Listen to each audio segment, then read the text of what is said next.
তো বড় মাছের থেকে কিন্তু ছোট মাছ খেতে বেশ মজা হয়। তো সেটা যদি হয় আলু বেগুন টমেটো দিয়ে ভুনা ভুনা টাইপের অথবা চচ্চড়ি টাইপের, তো এই ছোটো মাছ দিয়ে গরম গরম ভাত খেতে বেশি মজা হয়। আসসালামু আলাইকুম, কেমন আছেন সবাই? আশা করছি সবাই ভালো আছেন। আলহামদুলিল্লাহ আমরা ভালো আছি।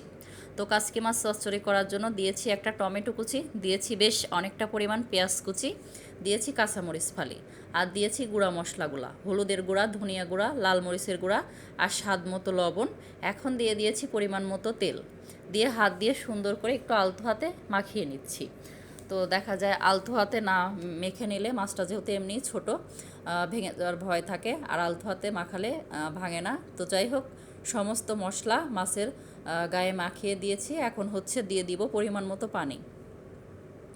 তো এই মাছটা রান্না করতে কিন্তু খুব বেশি পানির প্রয়োজন হয় না, এই মাছটা অল্প পানিতেই রান্না করে নেওয়া যায়।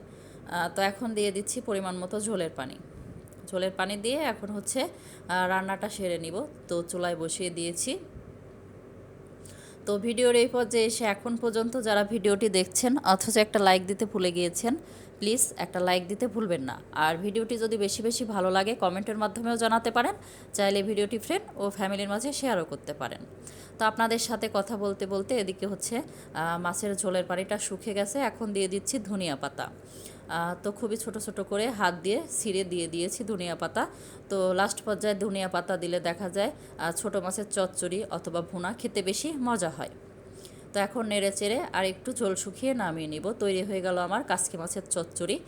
তো এটা হচ্ছে গরম গরম ভাতের সাথে কিন্তু খেতে বেশ মজা হয়।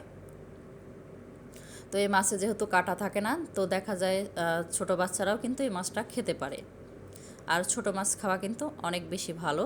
তো যাই হোক, রান্না শেষ, নামিয়ে নিয়েছি। একটু ফাইনাল লুকটা দেখিয়ে দিচ্ছি। অনেক সুন্দর কালার এসেছে, খেতে অনেক মজা হয়েছিল। আর এদিকে হচ্ছে, তো এদিকে জিরা আর হচ্ছে পেঁয়াজ ফোড়নে দিয়ে মাসকলার ডাল রান্না করে নিয়েছি, এটাও কিন্তু অনেক মজা হয়।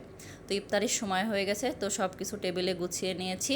তো খুবই সিম্পল ইফতারি। তো শরবত করে নিয়েছি, আর টক দই সাথে কলা মুড়ি দিয়ে খেতে কিন্তু বেশ ভালোই লাগে।